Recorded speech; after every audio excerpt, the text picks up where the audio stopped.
So next one we had is big singles match for the AEW International Championship, which MJF renamed the American Championship, going up against Will Ospreay. And yeah, it's a hell of a match. And I don't remember. Oh God, there's so many. You guys, all I remember is that we saw more of MJF's butt than I guess the male viewers would have wanted to see. I'm sure the female viewers and the gay viewers had a blast watching that match because MJF was like bending over all over the place and everything. I'm sorry, just couldn't help but no. Even I was like, okay, wait a minute. It's like saying, okay, so for the men, we filmed a lot of that Tony Storm ass. So for the women, now let's get some DJF. Oh God, get some MJF. DJ, I don't think DJF would appreciate that. Oh God, I don't know. He'd probably be throwing it back for his. Oh my God. But anyways, Ospreay won the match just to get it out the way. Everyone gets a point. Yeah. So. Okay, but Ospreay. The thing is, of course, because the whole title being renamed and all that crap. Ospreay won the match, and when the ref came to give him the title, he's like, nah, I don't want that shit. And another referee came over and gave him like the new official international what's his face title. What's his face? No, what's his name came and brought the title. Aubrey, you mean? No, Daniels. What's his face? My brain's dead. Christopher Daniels. Yeah, Christopher Daniels. Oh, yeah. Christopher Daniels came in with the new official. So no more American title. The international one is back in style and all that stuff. Oh, and of course, the big thing is near the end when MJ was going to try to cheat or whatever, and he was going to get the ring or something, Daniel Garcia...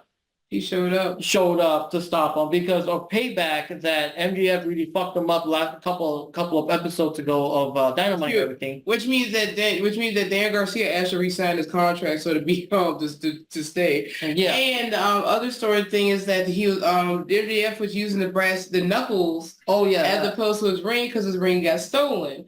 Now we have payoff for that because apparently Daniel Garcia somehow managed to steal.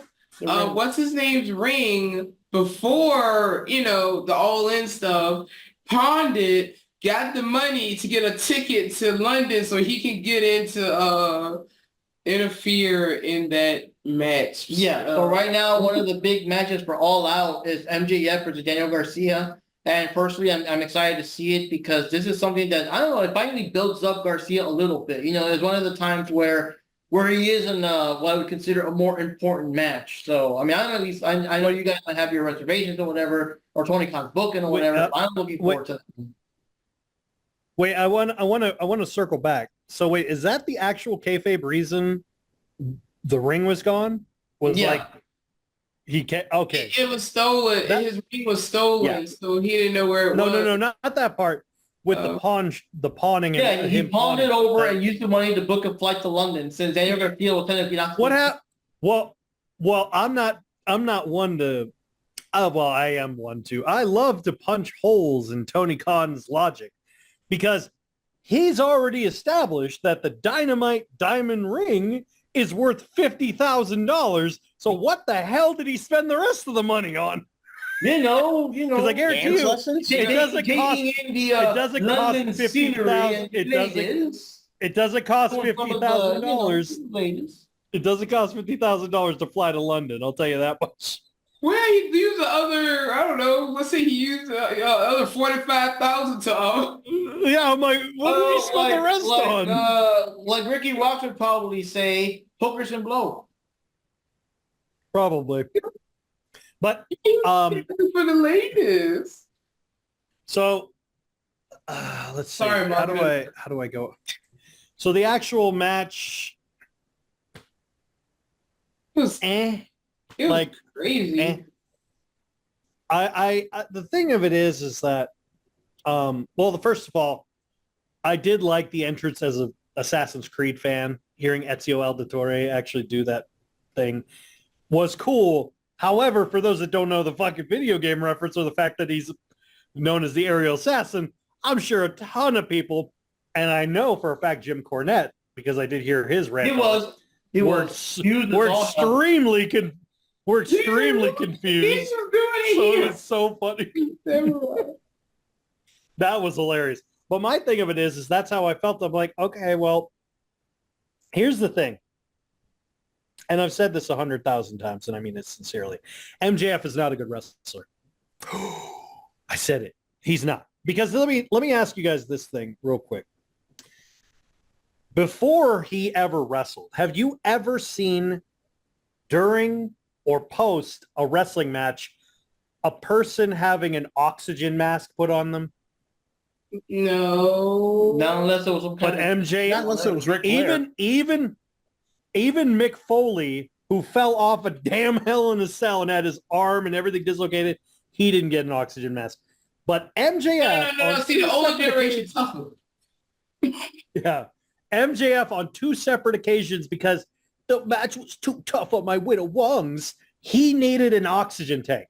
And the last one was against Will Ospreay. So I'm sitting here thinking, what are you trying to convey? That you're a tough guy who can't breathe? Or are you trying to convey that you're so exhausted you need an oxygen mask? Because neither one screams greatest wrestler to me. I'm just That's saying. weird, though. But So does he have like some kind of condition or something? Or just outpacing No. his cardio or what? Nope. It's just ad drama. Nope. Mm. So there's no real reason for it. But anyway, that's my little rant. I've been holding that back for a while. But anyway, the match itself, it's like, it's Ospreay trying to make a 4-course meal out of Lunchables. And it's like, like there's not much to work with. So it's like, you could tell Hey. watching them. He had a lot of rump roast to work with. Okay, fair enough. But legitimately, that's the thing, is like all of MJF's greatest matches have been against way, way, way better opponents. And that's proof to the fact that he's not a good wrestler. Because like I said, my point is he only is good because by proxy of who he's fighting. Because the proof is in the fact that when he fought in the Fatal 4-Way against the Pillars, it was a boring ass match. And it's the same thing here where it's like, okay, I'm like, it's the same shit. We've seen his style so often.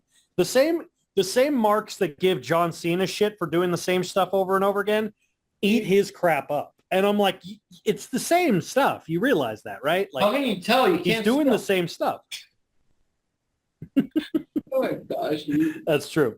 But like I said, it was just like that was how I felt about it. I'm like, I was watching, I'm like, how long has this match been going on for? I'm like, man, it's like, wow, really? Is it? And then I realized, I'm like, holy shit, it's been 18 minutes. Why the fuck is this long match 18 minutes? Okay, so and then I realized, I was gonna say I have to actually agree with Jack on that one because even I was kind of getting a little out of it because I felt that it did go on a bit too long. it was It was too almost long. It was 26 too long a minutes. match. It was too long a match for their style of wrestling. Like Ospreay's a quick pace style wrestler. MJF's a slower mat wrestler. Combined, you're slowing the time down to a crawl.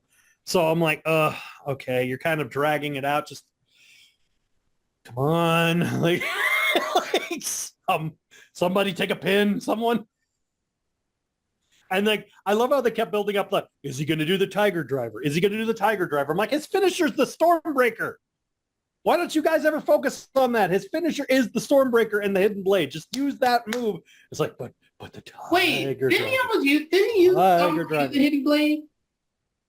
He did it. He Wasn't did. MJF trying to use the Tiger Driver? They're trying to make it that the Tiger Driver is like his most deadly move, but that also doesn't make any sense because remember they made a big deal about how it's such a devastating move that it severely damaged and injured Bryan Danielson for about 2 weeks and 2 whole weeks. 2. It's like I'm like it's the same thing. I was like okay 2. Like I was like okay. It's like someone saying it's like, oh my God, did you hear Rodriguez?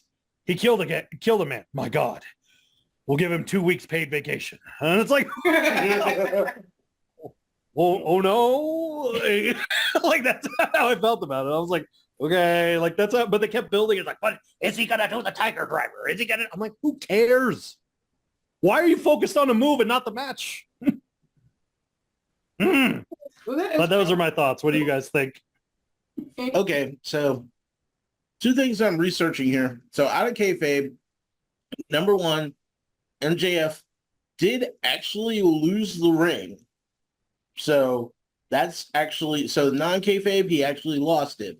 Yeah. And number 2, it looks like apparently Will Ospreay got injured after that match. Yeah, apparently he almost ruptured 2 vertebrae by trying to hold up the entire match and make it look good. But yeah, like You almost got a hernia trying to pick up all that ass. MJF is just like 10 tons of crap in like a 5-pound suit, and you have to like throw him around and make him look good just to make him substantial. And again, just like Jack said, the proof is in who he's actually fought. By proxy, that does make him look good, but let's face it, dude's actual garbage. And the whole oxygen tank thing, that's not even cute. I mean, you actually have wrestlers that have had ailments and people didn't even know it. Case in point, Batista.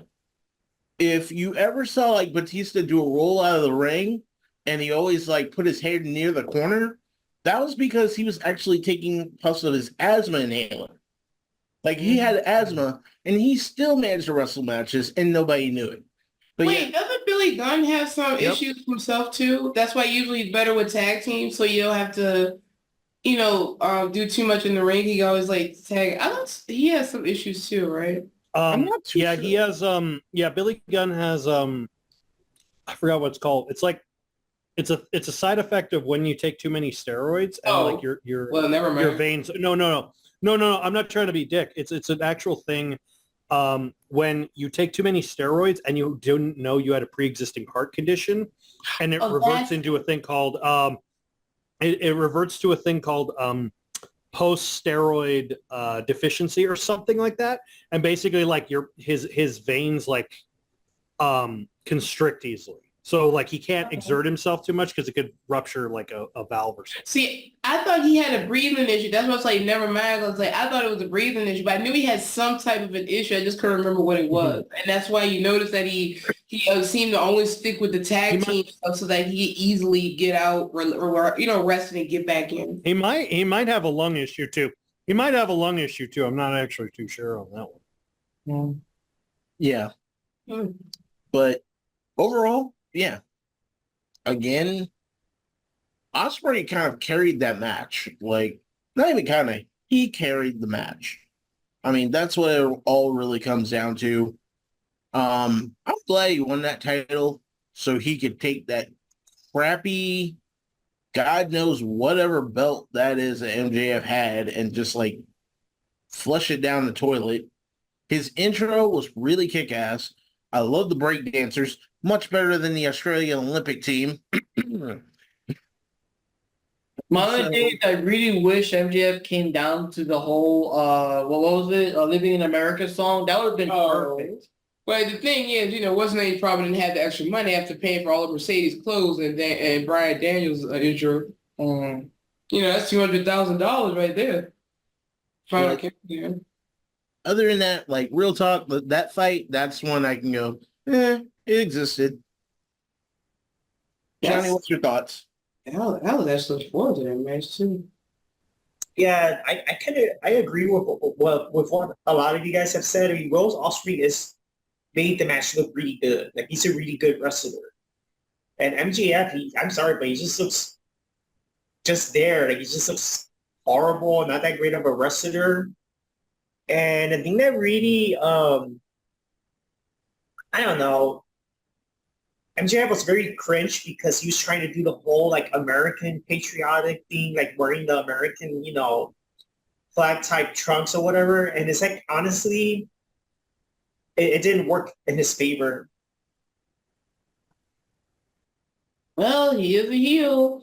Johnny, any thoughts on MJF being a cheeky rascal? Oh my goodness.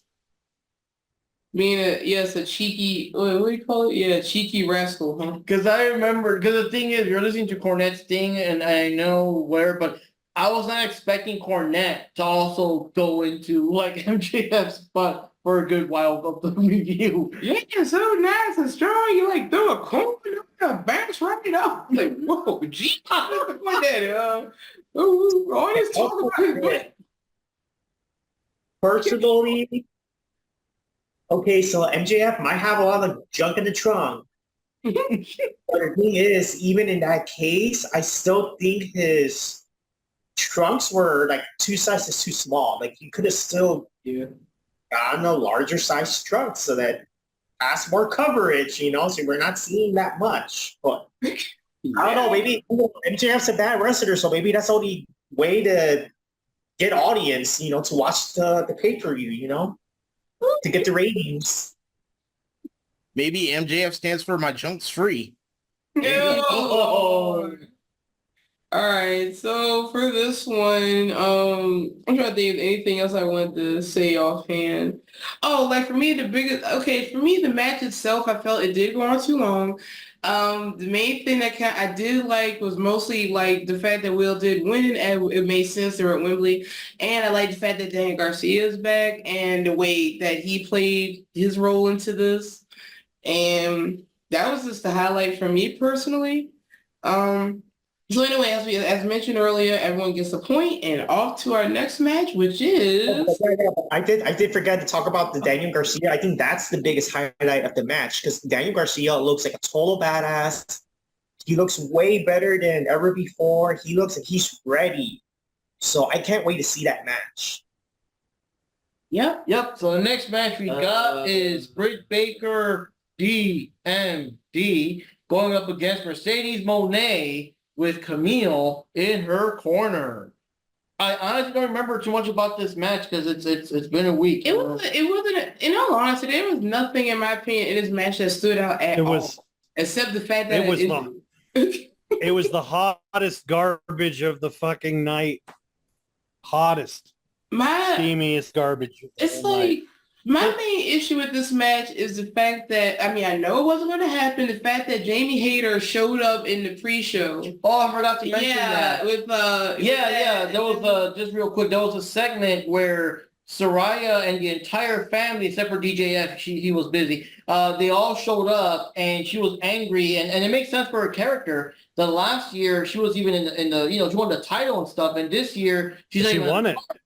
So she's gonna take over the ring, and this pay-per-view was canceled until I get a match or whatever. And then Jamie Hayter came in and she started whooping ass on everyone, which of course that's why DJF decided out. He didn't want none of that. And so Jamie Hayter came in and she's announced her return and everything. But the surprising thing was that later on down the match, and we do know why, personal reasons behind the scenes or whatever. But for the people that don't know all this stuff, it is kind of weird that Jamie Hayter had no involvement in this match to keep Camille at bay or something. Yeah, and it's also downright stupid that they had her on the 0 hour as opposed to the actual pay-per-view because that, it's a return. It should be something you would pay to see, not something you would see for free. Mm-hmm. I don't understand the logic. Wait, what was that? I didn't see it, William. It's bad inside joke. But anyway, like I said, I have no real opinion on this match. I just thought it was just... Yeah, the one thing for me too is I think after all the stuff at that point, I was kind of out of it and kind of like zoning out, falling asleep, whatever. So and the thing is, I hate to say it, I was kind of zoning out on the Ospreay match too, the Ospreay and MJF match until Daniel Garcia showed up. Honestly, because like I said, I felt it went on too long. So there was two... I had written down some notes, and one of them, okay, this is the one I had a lot of thoughts on, so this is probably going to be the most ranty one. The rest of them, I'm just kind of like, eh. But anyway, so there was, first of all, I could spot a mile away. There were a couple times where Britt Baker was deliberately throwing potatoes at Mercedes, and she's been known to do that. So she was actually trying to actually hit her a couple of times. Not in kayfabe, actually trying to hit her. Second of all, there was like 2 times where she sandbagged Mercedes, so she actually like prevented her from doing a move. There was a spot which didn't make any sense in kayfabe because there was a spot where where like the ref was distracted, and then Britt did a Eddie Guerrero move with a chair. Oh yeah, I forgot about that. She hit the chair. She hit the chair and threw it at Camille, and then the ref was like,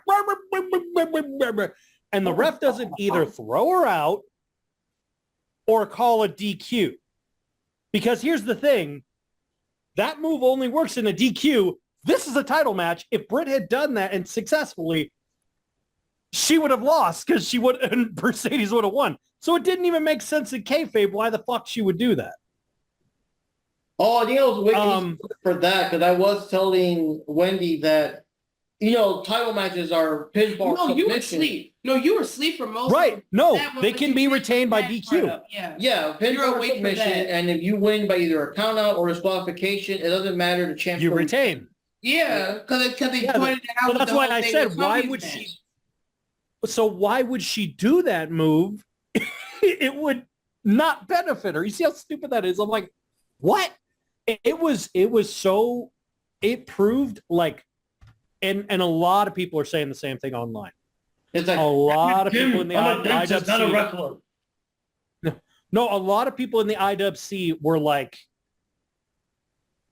one of two things. Either her alleged stroke that caused her to leave basically it prevented her from remembering how to wrestle like she did, or she's been out of the ring for so long she forgot how to wrestle.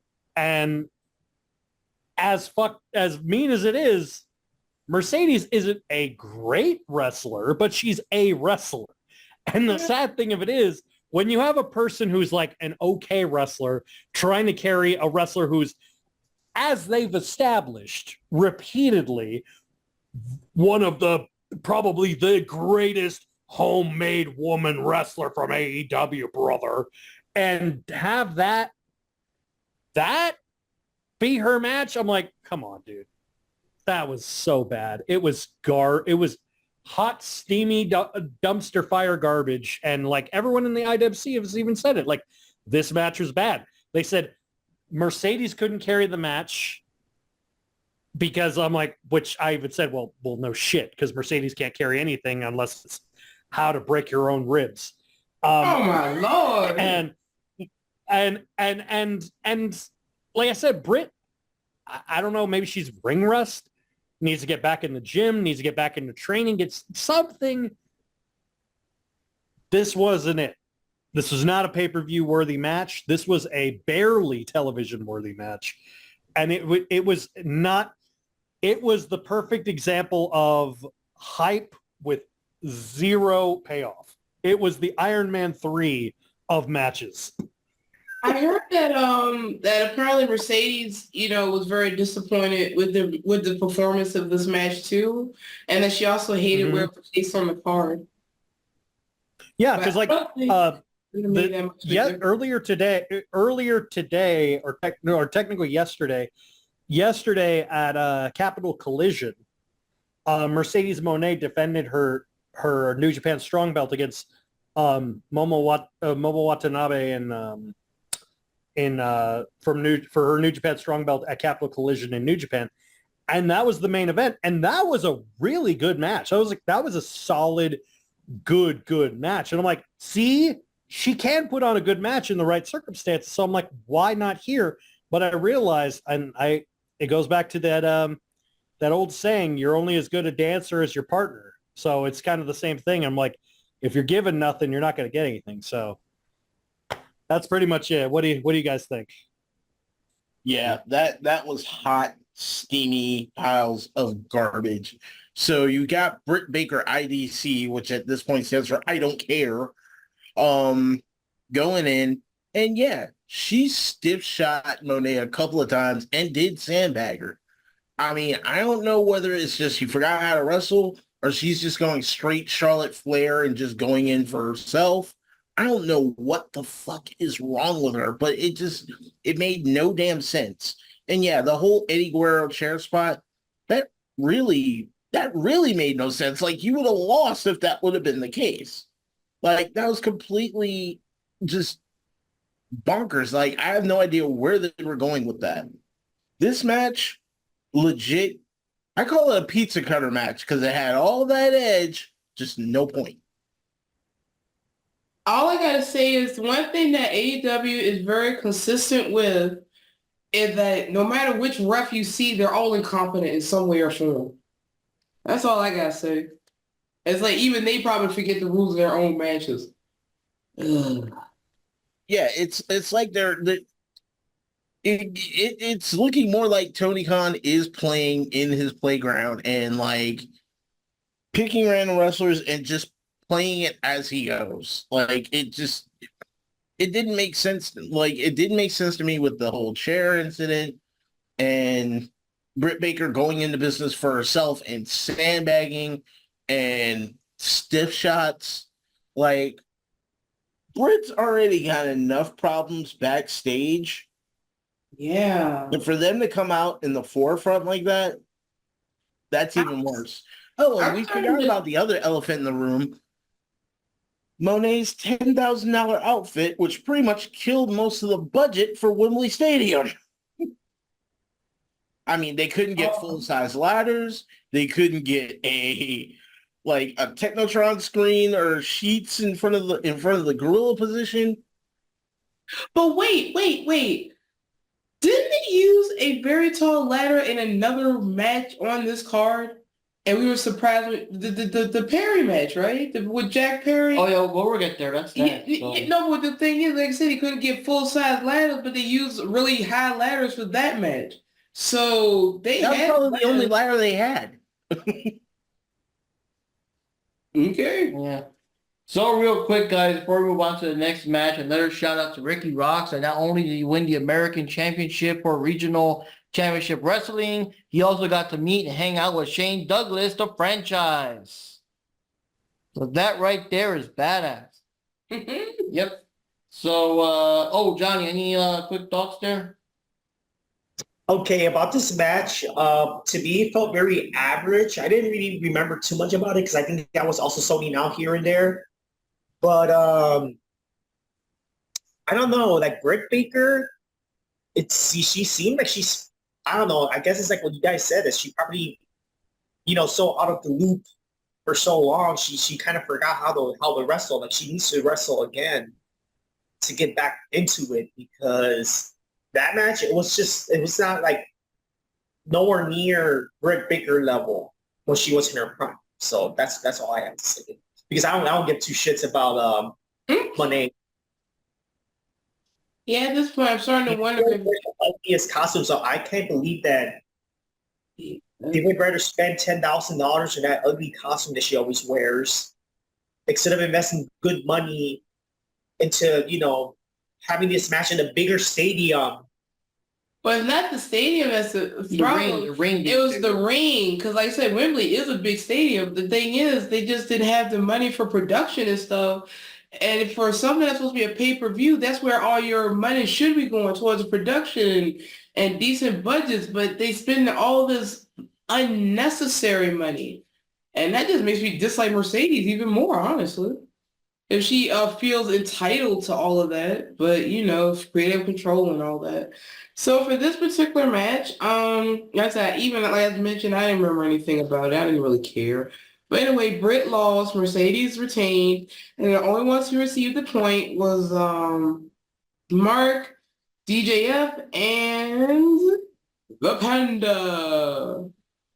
That's all I have to say about that. I didn't even take any notes on this match. It was just so whatever. But the rest of us went for Britt. Saying you never know. I doubt it, but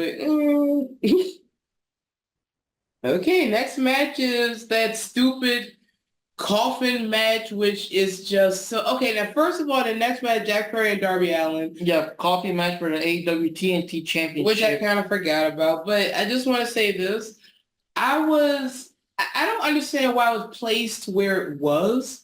Because it seemed like because of the type of I know it was a title match, but it seemed like it should have been earlier in the card.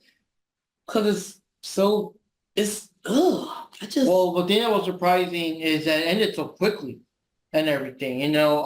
yeah. They started fighting before the match started. They did a little stupid spot where Jack Perry had a bag of, instead of thumbtacks, it's, you know, real glass. To keep doing that, you know. Yeah, and the audience members were sort of chanting, CM Punk, CM Punk. Yep. And surprisingly, yeah, he took out Darby pretty quickly. I mean, it was a, you know, back and forth and stuff, but then he started like tying up his arms and legs with duct tape and stuff, put him in the coffin and just slammed it shut. And that was no. Let me put him in the body bag and then put put him in the body bag, then in the coffin. But that was like, wow, that was quick, you know. And something else stupid about this is the fact that it just looks stupid. Wasn't he walking out with thumbtacks in his face and oh yeah, he had the Hellraiser. That nonsense, and you know, and then of course Jack Perry. Well, I don't want to be taken out unless I'm in a body bag and dead and all this other nonsense. Yeah, so he got his little Taco Bell belt ready, you know. And so anyways, near the end, the MVP show up and they're gonna like douse the coffin with Darby inside, of course, with gasoline or whatever. They're ready to like just set that shit on fire. When suddenly Sting, which is surprising, Sting came out and scared everyone away and got the dumb fucks with the double scorpion splash or whatever, scorpion deathlock, whatever. Death drop. Thank you. It's been a while. But I'm surprised. That's just okay. Because you know he's retired and stuff. I don't know. Does that mean he's coming back or something? Or you know? Stay retired. No. Oh, you know what? If Sting does come back, he can have another final match, but this time he'll talk instead of just like, oh wait, hold on. Oh, I'm getting a memo here. You know. No. See, should just be on Dynamite and just have an overrun. He'll be able to talk later. Yeah, it'd be like wait, hold on. I'm getting a message here. Oh gosh. Yeah, this match didn't get about it. Next. Yeah. It's funny because if you watch the match and you look at the crowd, they were so disinterested. And I'm like, wow. You could tell the crowd didn't give a two shits about either of these guys. Like they were just like they were like, oh. Like the whole time. They couldn't pretend to give a shit because it's like, who cares? Yeah. At this point, who really cares? Like about either of these guys? Because it's like, oh no, Darby Allin's going to do a move that'll get him injured. Okay. Oh no, Jack Perry's going to get injured. Okay. So I did jokingly say it's like a person who you don't like. It's like fine. Like if you know what it felt like. It felt like a bully from two separate schools fighting each other, and everyone's like, "Who gives a shit?" Well, it's more like the one guy that just can't get hurt no matter what he does versus the other guy that you wouldn't give two shits if he got hurt. No, you know what it is? You know what it is? It's that episode of SpongeBob where that guy's gonna kick his butt and he's just like, oh yeah, yeah. And then after a while, it just gets boring. Like that's basically what it felt like. Oh my god! Not to mention, let's approach the elephant in the room for here. So they were defending the TNT TV title. Yeah. Okay, there's one problem with this. Isn't the TV title supposed to be defended, I don't know, on TV and not a pay-per-view? Well, that would make sense, but you see,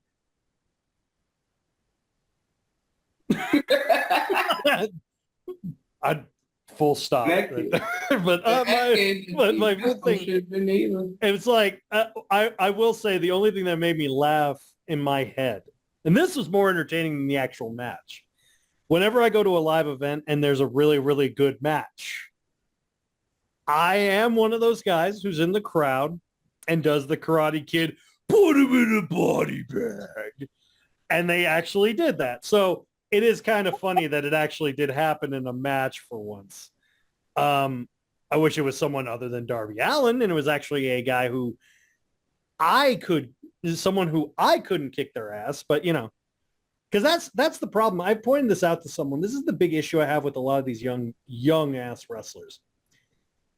If I look like I can literally kick your chest in and you would die, like, Oh God. I'm sorry, you are literally not going to be ever considered a credible threat or world champion to me. I don't give a shit how popular you are. I don't care what shirts you sell at Hot Topic. It's like, I literally said that to someone. I'm like, everyone's all like, oh, but Darby Allin is so popular. I'm like, I don't give a shit. So was Coco Beware. Doesn't mean he's going to ever be a damn champion. He should be a world champion. I'm like, just because you're popular doesn't mean anything. You need to be able to actually be considered when you're a top champion in the world of wrestling. You need to be considered a person who people could look at and go, yeah, that looks like a champion. That looks like a world. That guy looks like he would actually like come up to me and beat my ass. Darby Allin looks like the guy who hangs out outside a Hot Topic and sifts through the garbage and tries to go, hey, look, guys, this one's only slightly ripped. That's Darby Allin in a nutshell. And Jack Perry looks like he does the exact same thing, except he goes outside a freaking Foot Locker and does that exact same thing. So it's like, who cares? Like, both these guys look like guys both of these guys look like guys I would have kicked their ass in high school. Like, that's why they irritate the shit out of me. And then you have the company that builds them up and goes like, they're so good though. They're so good though. I'm like, are they? Are they though? I'm sick of seeing both of them, honestly. Yeah. Yeah, you're right. Like, let's face it, they're both so small. They make Hook look like Brian Cage ate Brock Lesnar, for one. Oh Lord. Number two, like, look at the both of them. It looked like the Battle of Meth Head Island. They could have done that in Florida, and I would have thought it was just another street fight. Like, it didn't make any sense. And then here it is. You're so small, you're so frail and so weak that literally your protege had to come out of retirement just to save your ass. I'm sorry, that's just shitty writing. I'm glad Sting was there. It was good to see him one last time. And you know what? I hope he does like a little stint of a run so he can actually get a decent ending. But come on, man. Yeah. Like, this match wasn't even worth its weight in crap. Like, there was no reason for this match. Why did it even have to happen? Like, it's supposed to be a TV title match, and you're doing it on a pay-per-view and not on TV. That makes sense. Well, technically, you can say the same thing for the TBS title, because that's technically a TV title too. Technically, yes, but it shouldn't be there either. I agree, but technically, like that's. I mean, let's be honest. The TBS title is a little different because I guess it's just a secondary belt. I guess really is what it is. But like with the TNT belt, it's like, let's be cards on the table. Has anyone ever actually given a shit about the TNT belt? Like, only when Miro had it though. At least Miro made it awesome during his run. He was the champion? No, I'm just kidding. No. I'm playing. Yeah, I'm playing. But my thing of it is like, okay. I'm like, there was like a whole video I saw a while ago that literally said that AEW has too many belts, and they're right. Yeah. This is one of the belts you could get rid of. Get rid of this belt, get rid of the FTW belt, and you'll be golden. Like, who gives a shit? Until he said it was Mark reminded me what the match was for. I forgot this was a title match.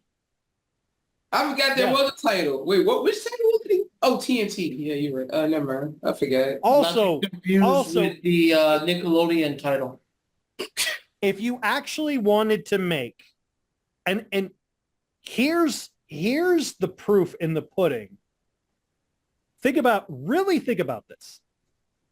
These dumb jackasses made fire boring in a match. You know how hard you have to do? You know how much you have to suck to make fire in a match boring? Like, when they brought out the torches, everyone was like, "Oh, Yeah. okay." Yeah, Because we'd already seen Jack Perry. Because we've already seen Jack Perry lit on fire, and he won the match. I'm sorry. If I wanted to see two strung out, skinny beanpole dudes beat the tar out of each other, I just go to the nearest Waffle House. That's why I know. It's ridiculous. I'm sorry, Johnny. You go ahead because I know you got some words on this one, man. Uh-huh. Well, honestly, I just really didn't care about this match at all to begin with. I was also zoning out a little bit, but who cares because it's a Jack Perry match. And I'm just disappointed Jack Perry won the match. That's the most disappointing part. He actually won this fucking match. And the only highlight was actually seeing Sting again. That's how bad the match was. And the only highlight was just seeing Sting again. Hey, cool, we got to see Sting again. Okay, during this match, remember I think I said that I kind of wish somehow they both fall in the coffin and get both disqualify each other or something. Yeah, just so it can hurry up and end. And then I was like, this is over, and then it just ended. Said, oh, okay. All right. Yeah, that was pretty quick. Yeah, so the winner, whoever gets points for this one. So let's see. The winner, what? Oh, yeah, Perry won, right? Yeah. Yeah, because I didn't even mark that. I didn't even mark who won. Anyway, so that means that everybody went for Jack Perry except for the two Rodriguez brothers. Two P's and Pod there. Mm-hmm. And the final match, which I hate to say, I wasn't as invested as I thought I would be. Title match versus career match for the AEW World Championship. If Daniel Bryan loses the match, he would have, I guess, retired and stuff like that. Mm-hmm. And of course, you got to see Brie Bella in the house, looking fine as usual. Got the kids there. They had little interviews with her before with the promos, build it up, and all that kind of stuff.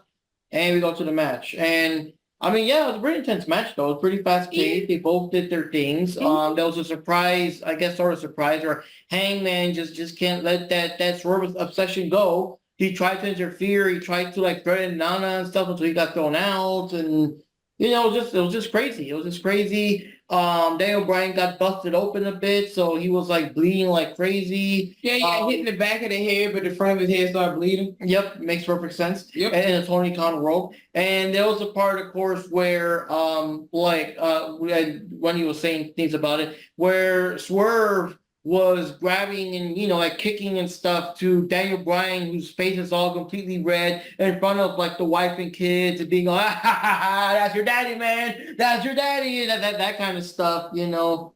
Yeah, I don't know. I think that's just too much for kids. Yeah. I mean, but like I say, of course, they probably explained it to him, but still, with little kids, the way their minds work. Yeah, he zoomed in on the daughter crying and stuff like that. Yeah, and most children don't really fake that kind of stuff. So she probably was a little bothered by it, even if they told him like, "Oh, Daddy's okay. Daddy's kicked me by that scary black man."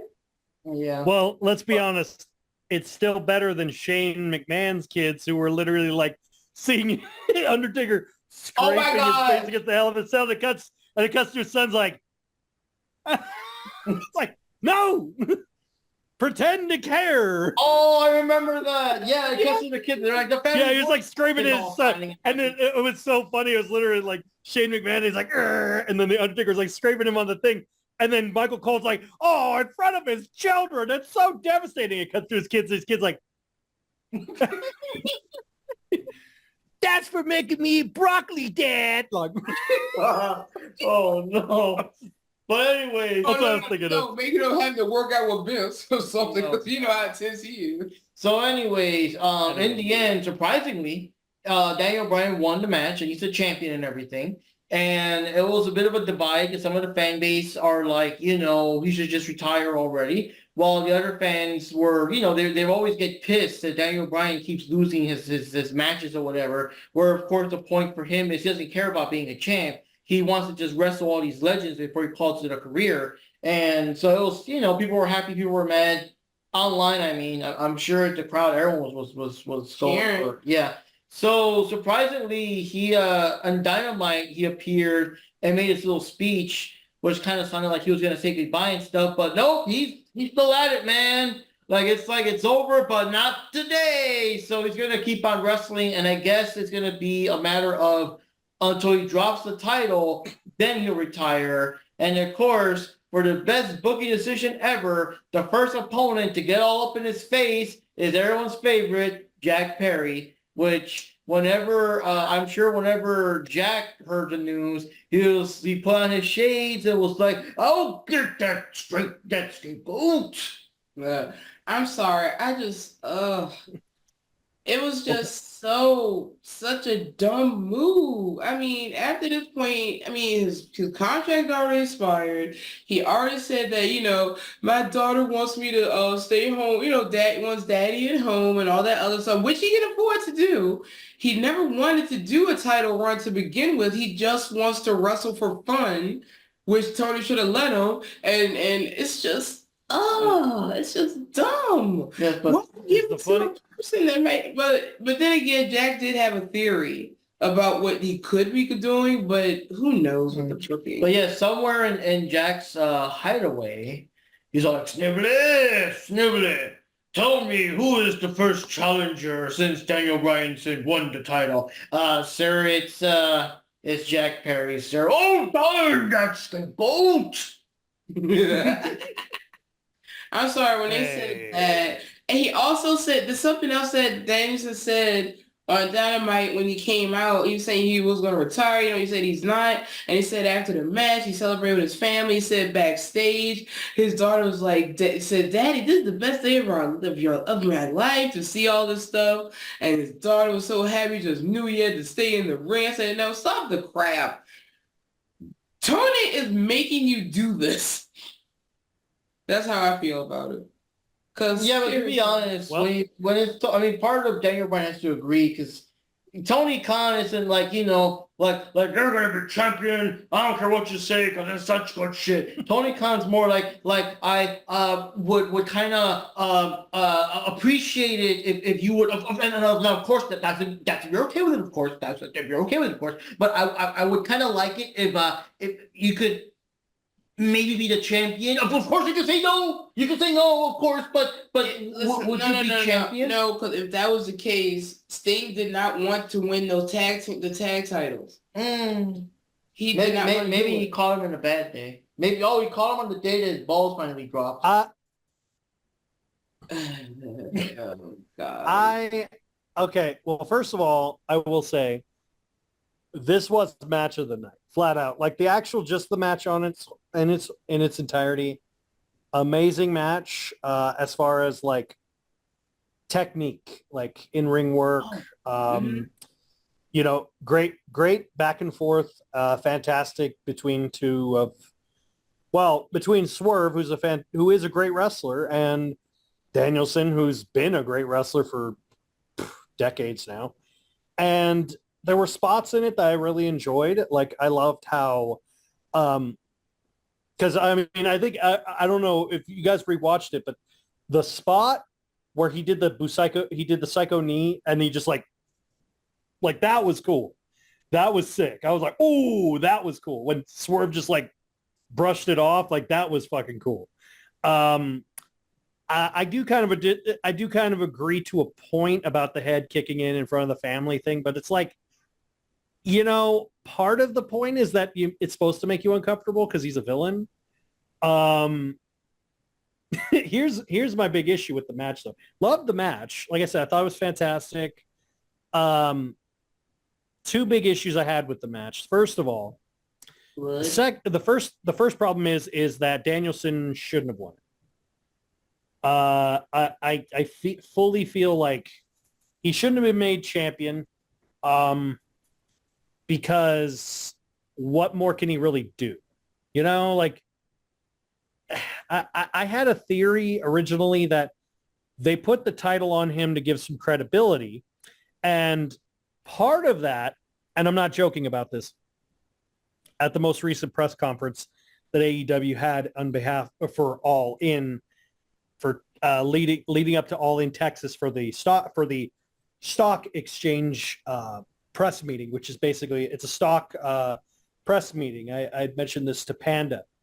I'm not joking about this. Tony Khan actually was promoting, because basically what it is, it's a pitch meeting to explain why investors should invest in their company.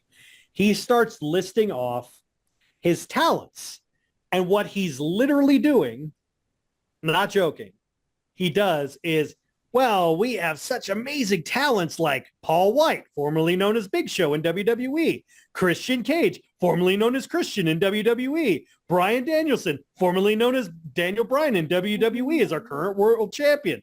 I'm not joking. That's literally what he did. So he literally was using WWE's name. He was literally using WWE's name to sell his shit to stockholders. So I'm not joking about that. That's not a joke. So you're pretty much saying, it's like you're saying, oh, we got Big Show, we have Sasha Banks, we have Christian, we have Daniel. That's what he was doing. Wow. Yeah, that's what he was doing. And I'm not kidding about that. That's not a joke. So my theory is that they took the belt off of him because they're going to give it to Christian Cage because Christian has more name value because he's a ex-WWE guy. So, I mean, he did just win an opportunity at it. So, but the bigger problem I have, and this is in hindsight, now that his reign is officially over, why in the hell did they not book or present Swerve like this the entire run of him as champion? Like, how he was presented in this match and how he's been as champion are two different people. And I wish they would have done that. I can't be the only one who sees it as like him and Swerve in this match and Swerve in every other match he's had as champion. They're totally different because he's been like struggling to fight the most basic guys. But this match, he really was like, oh, an unbeatable, like, badass, like champion. I'm like, yeah, I gotta present him like that. But they wouldn't do that. They wouldn't hype him up. They wouldn't build him up. They wouldn't present him. And it really bugged me because I'm like, dude, this is how you should have booked him the whole time. I mean, he's got the skills. He's got the mic work. You just have to put a little bit of a spotlight on him, and they wouldn't do that. Instead, they want to focus on everyone else. And I'm like, his very first episode of Dynamite after he won the title, he just got in the ring and wrestled some dude. But then Mercedes Moné, which she also won the title, they gave her a big whatever entourage. And that same episode, they gave a celebration to Jon Moxley, who was a champion for another promotion. And that's what I'm saying. I'm like, dude, the pure disrespect is beyond me. And like literally everyone is upset about Danielson winning, not because they don't like Danielson, because they love Danielson. He's a fantastic, like, he's brought more eyes to the product. He's put on great matches, all that stuff. It's the fact that Danielson becoming champion came at the expense of destroying a credible champion.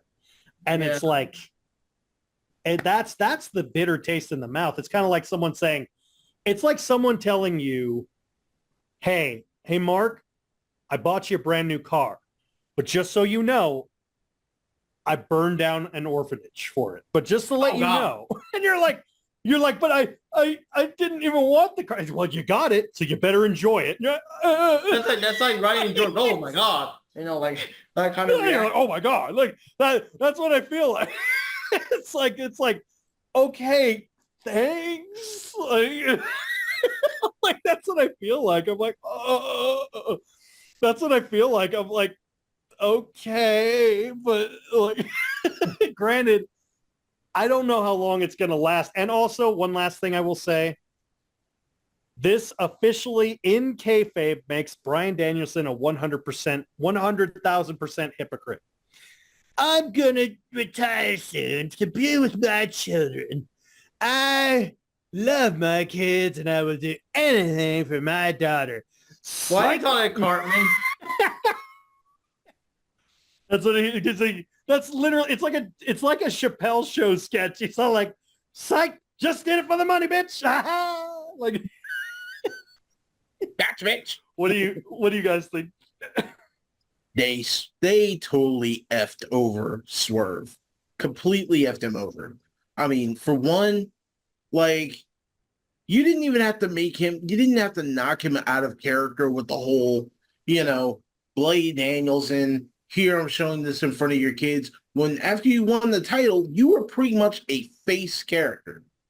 Like, you weren't doing any of the dirty stuff like you did back when you were fighting Hangman Page or any of that crazy stuff. You were a face character. Now, all of a sudden, you're out of character. You're being the complete and total heel. And now, of all times, Danielson takes the title. Like, did Tony Khan have, like, some evidence against him? Was he just like, Daniel, so, we found this video of you over at P. Diddy's house. Now we can send this to the police, or hear me out. We could just make you champion again. I know you want to retire. But if you take this title and work for me just a little bit longer, it'll all go away. Like, I don't understand why they would have to they'd have to put that title on Danielson, who's done every fucking thing. He's done everything. Like, this RPG for him is over. He's completed all the side missions. He's done. It's over. Now you've pretty much taken the credibility of another good wrestler and flushed it down the toilet for the sake of a guy who didn't even really need it. And then on top of that, instead of like making a storyline to where maybe Swerve gets a redemption arc, or, they go, hey, let's run that back at least one time, you have his opponent turn to being Jack Perry. Really? Is that the best you can do? Like, that makes no fucking sense to me. But I digress. On to the actual match. The match was very good. Very intense. I really did love the match. I just do not love the outcome. There should have been no reason in a way, shape, or form that Bryan Danielson should have won that match. So kudos on the match. Screw the results. That's pretty much it for me.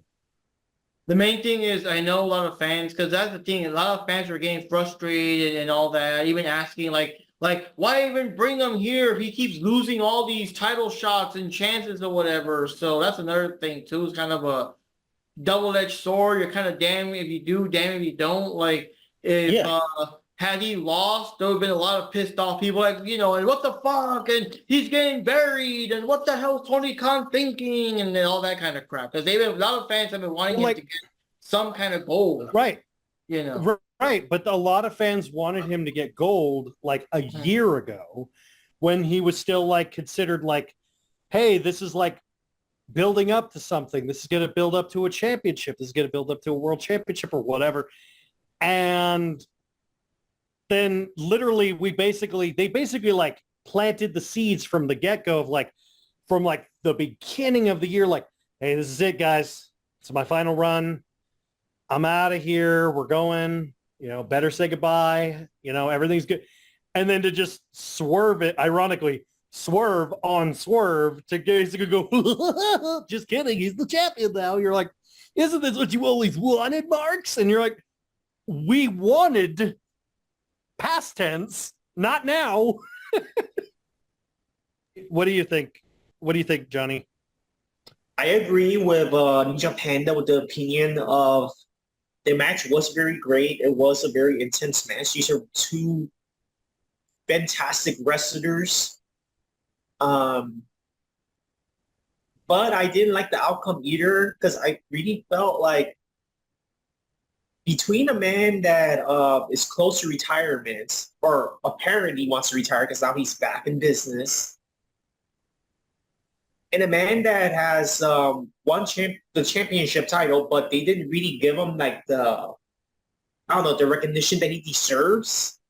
I feel like Swerve really needed this win more than Bryan Danielson. Like, he really needed to win this match. And it's kind of disappointing that he lost the match. I actually felt disappointed that he lost. Yep, same here. Like I said, like the match was all right. I mean, I thought this was more that this match was more engaging than the Will Ospreay MJF match. Even though that was more, I wasn't as interested in this match compared to just by the card in general. But I felt this was a better match compared to the Ospreay match. Yeah. Okay. I think if you took the athletics of this match and the story of the Tony Storm Mariah May match, you'd have a perfect match. All right. So are we ready for our results?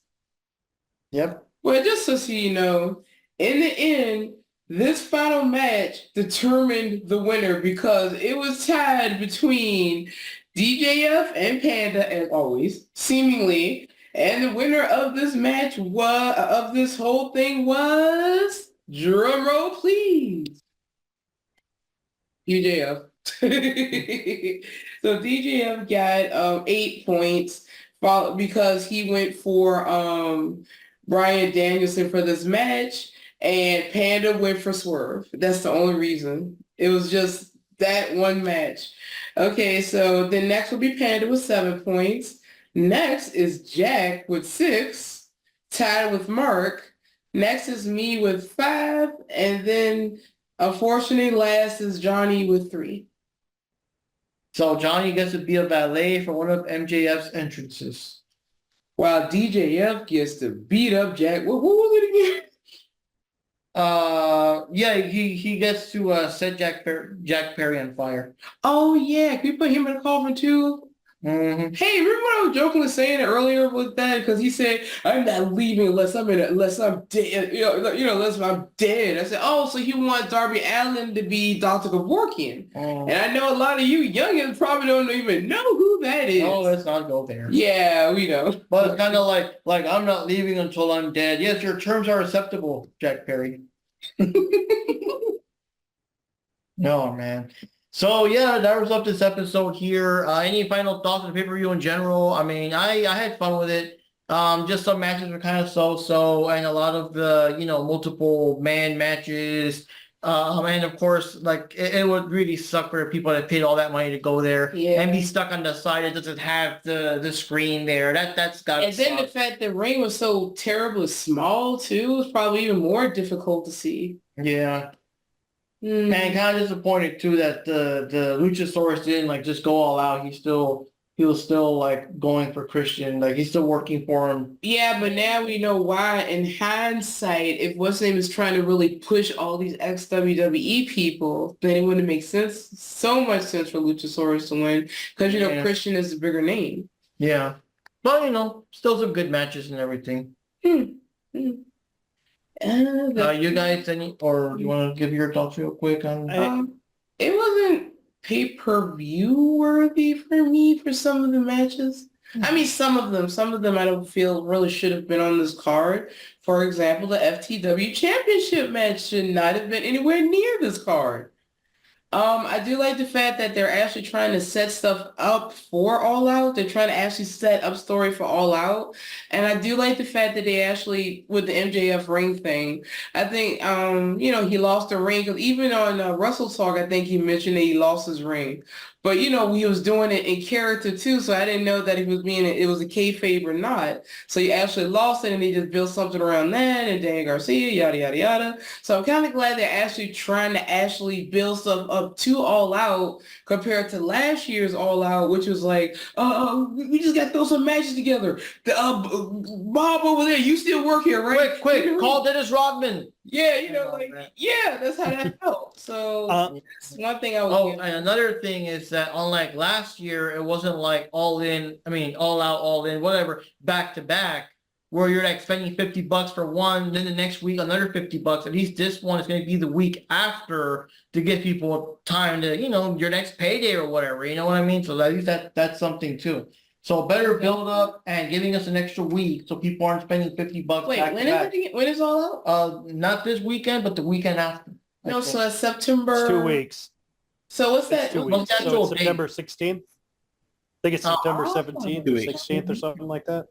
Well, there we go. We can watch it with Johnny. Yeah. But my thing of it is that it was like 80% garbage. Maybe 20% was good, but like it definitely was not stadium worthy. And it too many fucking tag teams, man. Way too many tag team matches. Way too many like gimmick matches. The FTW belt, I would say the FTW belt, the trios belt, and I'm trying to think of the other one. There's another belt, the FTW belt, the trios belt, and the Hold on. oh God, there was No, another match. actually, it's going to be September 7th. So it's next week. Okay. Yeah. Oh, because we're That's next week. Yeah, because there's no Because it was this last week. Yeah, but that's right. next, yeah. Yeah. Oh, But Yeah. so, So we can do the podcast review with Johnny. So there's too many tag teams, too many gimmick matches. Nothing. Like I said, they had one full match with storytelling, and it wasn't worthy to be in the stadium. It was just, it's proof that they don't understand the product as far as wrestling as a product. They just this was literally what happens if you were to take any indie booking show, indie booking fed, and you gave them a giant budget. This is what they would probably do. And it felt like that. And I'm like, this is more proof positive. It's like, I'm just like, man, I don't know who the hell you got. It's so funny. One last thing I will say, after the all-out press or the all-in press conference after the media scrum or whatever the hell they call it, if you remember a year ago at All Out's media scrum, Tony Khan made a comment. He made a comment, 2 years ago, he made a comment at All Out's media scrum saying, well, unlike the other place, we don't have 27 Hollywood writers writing our script. obviously. At this media scrum at All In, he said, well, we have over 27 people working very hard and diligent. I'm like, oh, really now? That's an oddly specific number, Tony. And I'm just sitting here thinking like, wow, you really told on yourself. And I'm like, I mean this sincerely. It's all like, well, we don't have writers. I'm like, hire some. Yeah. Actually hire some writers, some screenwriters. Some Stop people who looking worked at the in Reddit television. forums and stop looking at the AEW fanfics and just get some real writers. This is And ridiculous. stop listening to And Meltzer. block Wrestling Observer. Block them. Or actually block Wrestling Observer, block Wrestle Talk, and block Cultaholic. Marky. Don't listen to them. Oh, and don't forget actually want to know Select. what. That's true. Hey, If you I like actually want to Wrestle know what's Talk going because on, so I don't mind Russell Talk, but even they're sarcastic with some of the stuff sometimes when they're talking about AEW. So I don't mind them so much. no, they are 100% shills for AEW. Like they will literally fart and sniff and run it as news. Literally that entire interview they have with it's not sarcasm for them. That's actually what they actually believe shit. So they actually will post the shit that they hear as sarcasm as real news. And I'm like, that's why I don't sound them as credible. So like that whole thing with MJF, that interview, they actually ran it as a new thing. It's like MJF says there was no civil war. And I'm like, dude, oh my God.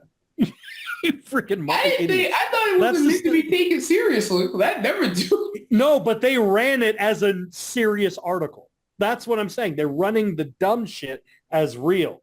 They are the Onion of wrestling. But then again, it's not like I read their articles. I just listen to their own. I know. I'm not saying you do, but a lot of people do. And it's like, I'm just, anyway, I'm rambling, but overall, meh show. It was eh. I just know that Tony Khan is kind of like Sonic the Hedgehog with the money. It's like, gotta spend fast.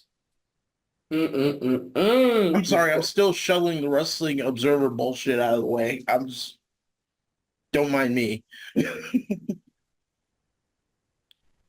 Any thoughts overall, William, on the pay-per-view? Overall, like, this was not a good pay-per-view. I mean, it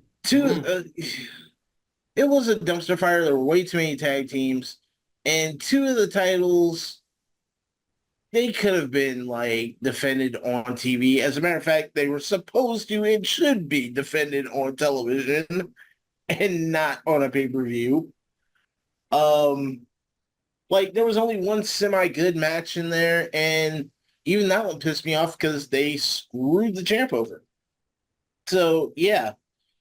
This pay-per-view, again, another dumpster fire in a much bigger venue. Johnny?